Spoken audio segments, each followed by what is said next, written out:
في حاجات كتير مليانه عبث وناجحه جدا. مثلا عندك العتاوله، كل برامج كابتن مدحت شلبي، وفيلم زي الحاسه السابعه. طب ده معناه اننا بنحب العبث؟ صلى على النبي ويلا بينا.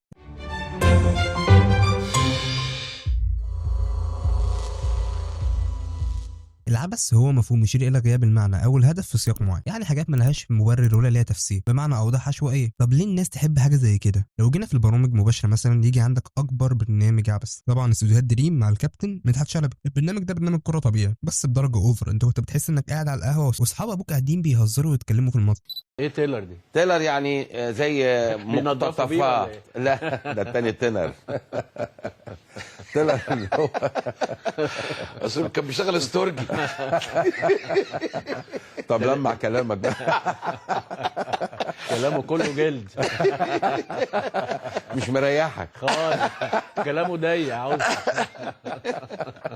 بس الموضوع بيتطرق لاحاديث اخرى. بس هنا انت من كتر العبث اللي بيتقال بتضحك. عارف زي مين؟ رزق الجمهور، مروان وعمر وجو. انت لو جيت عند شريط اليوتيوب تحت هتلاقي ان اكتر حته بتتعاد او اكتر حاجه بتفايرل لما بتنزل بره الحلقه بتكون الحتت اللي فيها عبث. وحقيقي قلنا هنعمل فقره جديده، فقره رزق الاطفال. وهنعلن في كل حته، مفيش مكان فيه مش هتعرفوا الموضوع. بالنسبه لرزق الاطفال اسمها سعيد. انا مش بتاع العيال.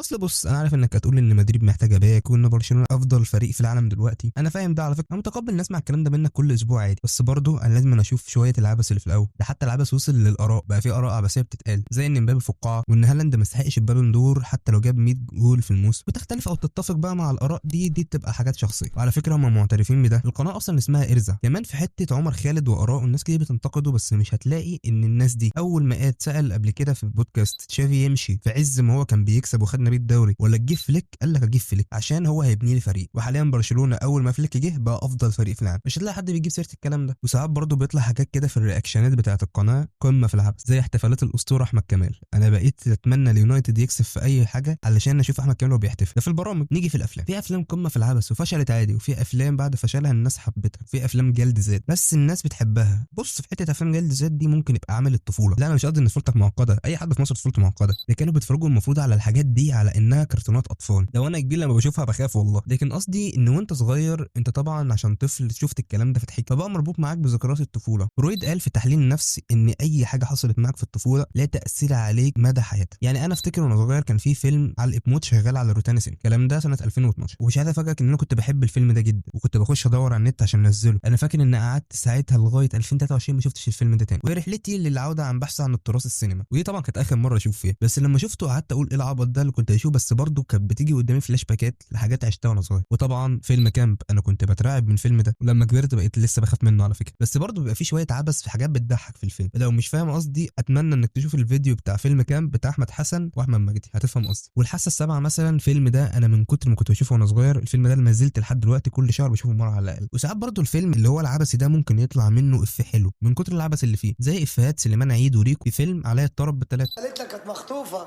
طب يلا روح ارقص لك رقصتين لحسن من الصبح الناس كلت وش.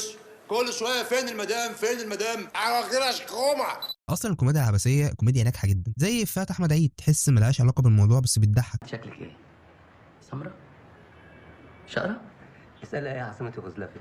والمسرح اكبر دليل على الكلام. يعني مثلا مسرح مصر، معظم المشاهد الناجحه في مسرح مصر بتكون خروج عن النص، وده اصلا يعتبر عبث. يعني في مسرحيات بيقولوا علي ربيع دخل في مشهد هو مالوش اي دور فيه، والمشهد ده من كتر الكوميديا اللي فيه بقى بيتعمل ميمز. وده ليه مبرر، في جمله كده تحسها غريبه، تبريرها ان ده اسمه نظريه الحب للسائق الجميل، ودي نظريه معروفه. عارف زي ايه؟ زي فيلم قبضه الهلال. الفيلم ده قمه في العبث. بس مثلا الفيلم ده طلع منه رياكشن التحرش المعروف بتاع حمدي الوزير، الرياكشن اللي خلاه يرتبط بصوره الشخص المتحرش في معظم مسيرته، والناس ما تفتكروش غير بالفيلم ده. اللي بالمناسبه كان عامل الرياكشن ده ليوسف منصور مش ليلى علو. على فكره في عمل كامل قايم على العبث، وهو اسطوره رجل العناب. تقريبا ما فيش حاجه مش عبثيه في المسلسل ده، اذا كان تصوير او سكريبتات او افيهات يا نهار اسود ثعلب او كل حاجه. وعلى فكره الكلام ده مش موجود في مصر بس، بره في اعمال للسخريه من اعمال النجاح، زي مثلا فيلم ميت ذا سبارتنس اللي بيتريق على فيلم 300. النوع ده من السينما بيسمى بنوع سينما الافلام الغريبه، دي سينما عشان تسخر زي ما قلنا من الافلام الناجحه. ده في فيلم من كتر العبث اسمه فيلم رابر. الفيلم ده بيتكلم عن كاوتش عربيه ماشي بيقتل في الناس والظباط مش عارفين يوقفوه. الفيلم كامل قايم على الحبكه دي، اللي هي حاجه في قمه العبث. يعني بمعنى اصح العبث في السينما ساعات بيبقى مفيد من ناحيه الكوميديا، لكن ما ينفعش يبقى في عمل درامي فيه عبثيه، لان دي حاجه هتقلل من العمل جدا. بس احنا كلامنا جاي من ناحيه السينما، ما ينفعش يبقى فيها عبث في حياتك. من اضرار العبث والعشوائيه في حياتك انها تقلل من قوه عقلك وهتقلل من قوه تركيزك، زي اللي انت بتعمله في الامتحان. انت بتخش ولا مذاكر قبلها وسايبها على الله، كل شيء على الله، بس ربنا قال لك اسعى ونسعى معاك، ومش مهيئ مخك لاي معلومات. في مخ بني ادم هيستوعب منهج ترم كامل في ساعتين شاي وكوبايتين جد؟ في دراسه عملتها جامعه هارفارد سنه 1971 الاشخاص اللي بيكتبوا اهدافهم ويخططوا ليها بيحققوا نجاح 10 اضعاف مقارنتهم بغيرهم، وده بيزود شعورهم بالسعاده والرضا. مش بس كده، ده كمان بيكونوا مبدعين اكتر من غيرهم. وفكك من شغل الامثال بتاع اصرف ما في الجيب ياتيك ما في الغيب، وانك تصرف كل فلوسك من غير ما تعمل حساب لبكره، وتصرفها في حاجات مالهاش اي 60 لازمه. قال تعالى في سوره الاعراف: وكلوا واشربوا ولا تسرفوا إنه لا يحب المسرفين. فحاول تحسن من نفسك وبس كده. انا خلصت. تعمل لايك وتشترك في القناه وتفعل زر الجرس عشان يوصلك كل جديد، وكمان في الانستجرام هتلاقيه تحت في اول كومنت. والسلام عليكم ورحمه الله وبركاته.